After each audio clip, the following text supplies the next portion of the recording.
Bismillahirrahmanirrahim. Assalamualaikum warahmatullahi wabarakatuh. Perkenalkan, nama saya Fatahul Yasir.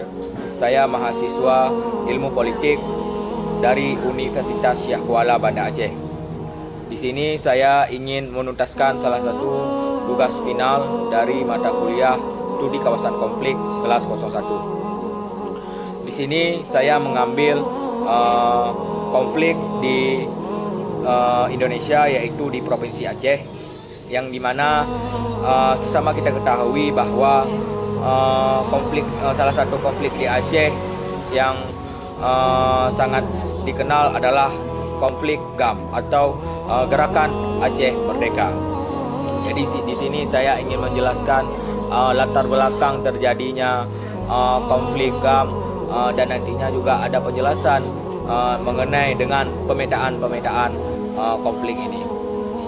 Baik, sebelum itu saya ingin menjelaskan latar belakang dari konflik Gerakan Aceh Merdeka ini. Konflik GAM atau konflik Gerakan Aceh Merdeka ini adalah sebuah konflik yang terjadi di salah satu provinsi di Indonesia, yaitu di Provinsi Aceh. Konflik ini berlangsung selama beberapa dekade, dimulai daripada awal tahun 1970-an dan mencapai puncaknya pada tahun 1990-an. Dan dari awal 2000-an, latar belakang konflik GAM melibatkan sejumlah faktor sosial, faktor politik, dan sejarah yang kompleks. Salah satu faktor utama yang menyebabkan timbulnya konflik ini adalah masalah otonomi dan identitas Aceh pada saat itu. Aceh memiliki sejarah yang panjang sebagai kerajaan yang mandiri dan juga pernah menjadi pusat perdagangan di wilayah Aceh. Setelah Indonesia merdeka pada tahun 1945, Aceh memperoleh status khusus sebagai daerah istimewa yang diberikan hak otonomi lebih besar. Namun, seiring berjalannya waktu, rakyat Aceh merasa bahwa hak-hak mereka telah terabaikan dan adanya perbedaan perlakuan dari pemerintahan pusat. Selain dari masalah otonomi, faktor lain yang turut berperan adalah ketidakpuasan terhadap pemerintah pusat dalam hal ekonomi dan pemerataan pembangunan. Aceh adalah daerah yang kaya akan sumber daya alam, terutama minyak dan gas bumi. Namun pendapatan dari sumber minyak dan gas pendapatan dari sumber daya alam ini tidak sepenuhnya dinikmati oleh penduduk Aceh secara adil. Banyak warga merasa bahwa tidak mendapatkan manfaat yang sebanding dengan eksploitasi sumber daya alam tersebut. Selanjutnya ada faktor agama. Faktor agama ini juga memainkan peran penting dalam konflik Gerakan Aceh Merdeka.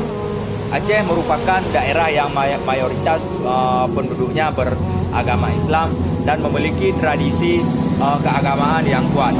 Beberapa kelompok di Aceh termasuk GAM memiliki pandangan yang lebih konservatif dan ingin menerapkan hukum syariah secara lebih luas. Konflik ini juga mencerminkan bahwa ketegangan antara kelompok yang ingin menerapkan syariah dan kelompok yang ingin mempertahankan model sekuler di negara Indonesia. Selama konflik GAM berjuang untuk memperoleh kemerdekaan atau otonomi yang lebih besar bagi Aceh. Gerakan ini menggunakan cara-cara kekerasan seperti serangan terhadap pasukan keamanan Indonesia dan pemboman di Aceh. Pemerintah Indonesia di sisi lain meluncurkan operasi militer besar-besaran untuk melawan GAM dan mencoba untuk mempertahankan integritas wilayah negara. Dan konflik GAM ini berakhir pada tahun 2005 setelah tercapainya perjanjian damai antara pemerintah Indonesia dan Gerakan Aceh Merdeka atau disebut dengan GAM. Perjanjian Helsinki ini memberikan Aceh status otonomi khusus dan mengakhiri konflik bersenjata yang telah berlangsung selama puluhan tahun sejak itu. Aceh juga telah mengalami perkembangan positif dalam pembangunan dan perdamaian, meskipun masih ada tantangan yang perlu diatasi untuk mencapai rekonsiliasi yang lebih lengkap. Setelah penjelasan dari latar belakang dan faktor terjadinya konflik Gerakan Aceh Merdeka, sekarang saya ingin juga menjelaskan bahwa ada teknik pemetaan konflik yang dimana dari konflik Gerakan Aceh Merdeka tersebut, dari Gerakan Aceh Merdeka ini yang dimana ada 7 pemetaan yang dimana saya ingin jelaskan dari mana sumber konflik, terus isu atau permasalahan di konflik ini, dan pihak-pihak yang terlibat, sikap, perilaku dan tindakan, dan juga campur tangan pihak lain dan hasil akhir. Baiklah, yang pertama ingin saya jelaskan itu sumber konflik. Gerakan Aceh Merdeka ini atau disebut dengan GAM adalah kelompok separatis yang beroperasi di Provinsi Aceh. Ini konflik antara GAM dan pemerintah Indonesia berlangsung selama beberapa dekade sebelum mencapai kesepakatan damai pada tahun 2005. Ada beberapa faktor yang menjadi sumber konflik GAM, yang dimana diantaranya adalah otonomi Aceh yang terbatas, yang kedua pelanggaran hak asasi manusia, dan yang ketiga ketidakpuasan terhadap ekonomi, yang keempat pengaruh pengaruh Islam, dan yang kelima adanya sejarah pemberontakan represi. Selanjutnya yang kedua ingin saya jelaskan bahwa tentang isu dan permasalahan konflik.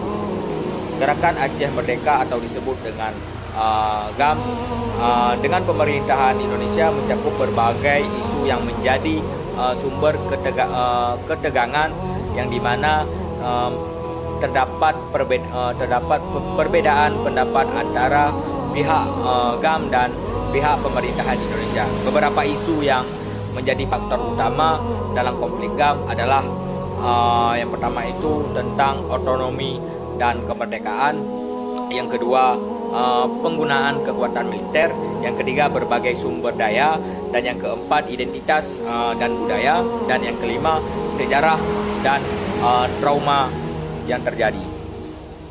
Isu tersebut mencerminkan kerumitan konflik GAM dan kompleksitas tantangan yang dihadapi dan dalam mencapai solusi damai yang memenuhi kepentingan semua pihak yang terlibat. Ada pihak-pihak yang terlibat. Konflik GAM melibatkan beberapa pihak yang terlibat secara langsung maupun tidak langsung, yang dimana pihak-pihak yang terlibat dalam konflik GAM ini adalah yang pertama ada sama kita ketahui Gerakan Aceh Merdeka atau GAM, dan yang kedua pemerintahan Indonesia, yang ketiga masyarakat Aceh, dan yang keempat aparat keamanan. Terus yang terakhir ada komunitas internasional. Jadi pihak-pihak yang terlibat ini memiliki peran dan tujuan yang berbeda dengan konflik Gerakan Aceh Merdeka. Konflik ini melibatkan interaksi dan dinamika antara pihak di dalam upaya mencapai solusi yang memenuhi kepentingan pihak yang terlibat.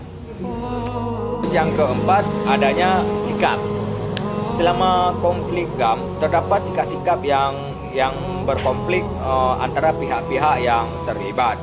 Beberapa sikap yang sering berkonflik antara GAM dan pemerintahan Indonesia adalah yang pertama itu tuntutan otonomi PS pemeliharaan integritas negara. Yang kedua penggunaan kekuatan militer PS perlindungan hak asasi manusia.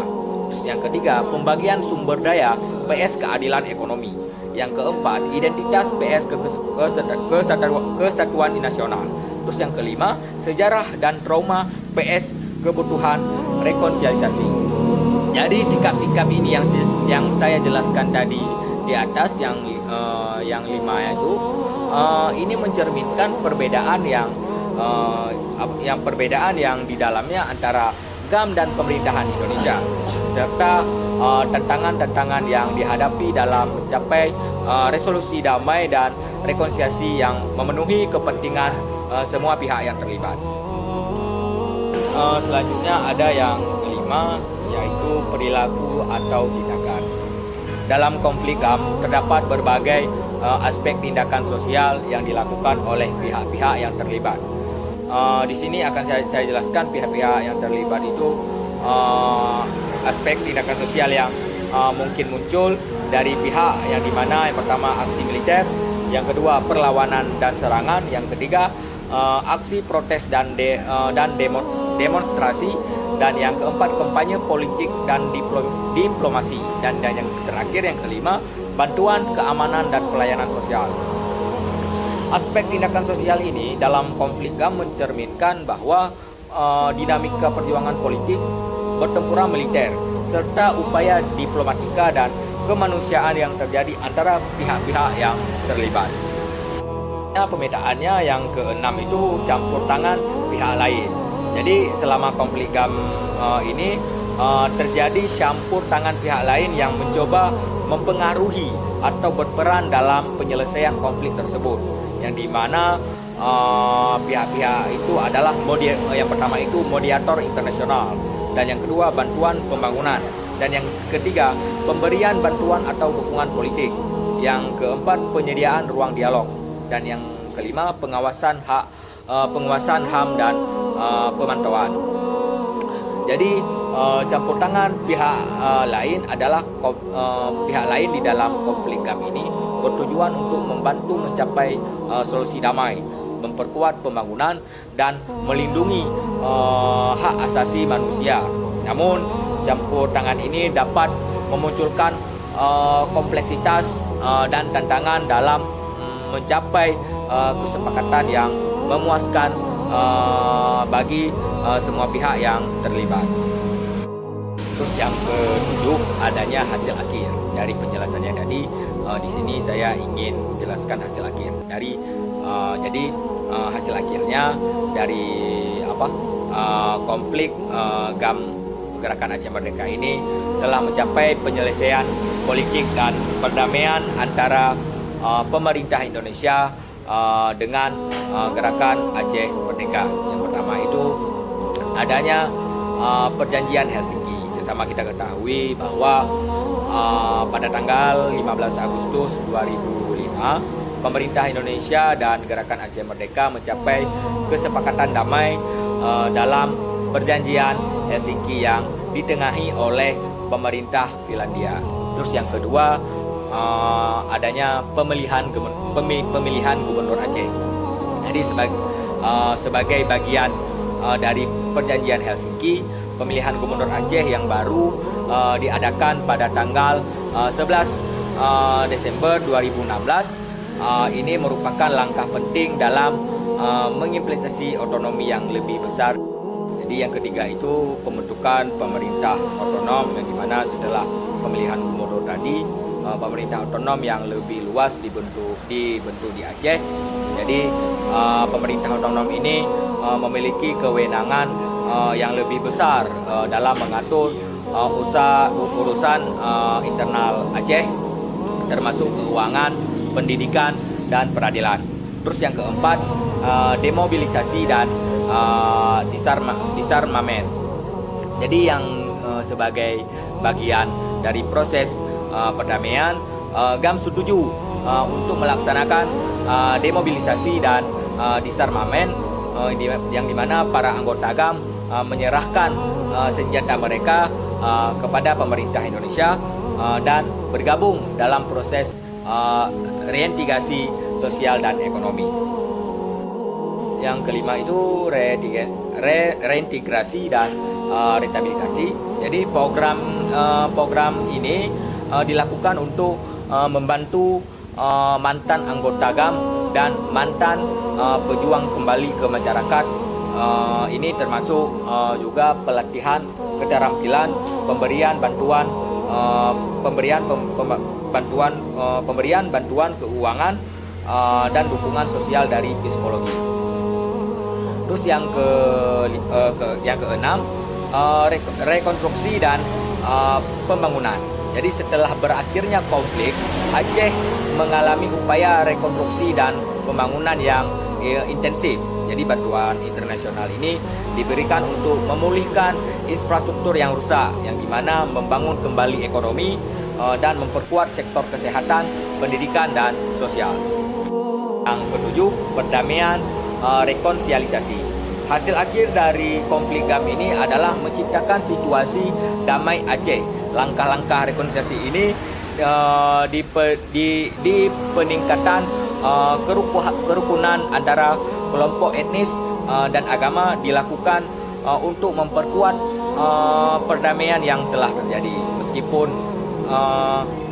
Meskipun terdapat tantangan dan kompleksitas dan pelaksanaan perjanjian Helsinki dan proses pasca politik, upaya terus dilakukan untuk membangun kestabilan dan pembangunan yang berlanjutan di Aceh. Mungkin hanya inilah video singkat saya, video penjelasan saya tentang konflik di Aceh, yang dimana juga melihat waktu yang sangat singkat, mungkin dimana tadi saya terdapat penjelasan-penjelasan yang kurang efektif ataupun kurang jelas. Saya memohon maaf yang sebesar-besarnya. Lebih dan kurang saya memohon maaf. Terima kasih kepada kawan-kawan yang telah mensupport atau sudah menonton video saya, dan saya Fatahul Yasir mengakhiri video penjelasan saya hari ini. Wabillahi taufiq wal hidayah. Assalamualaikum warahmatullahi wabarakatuh.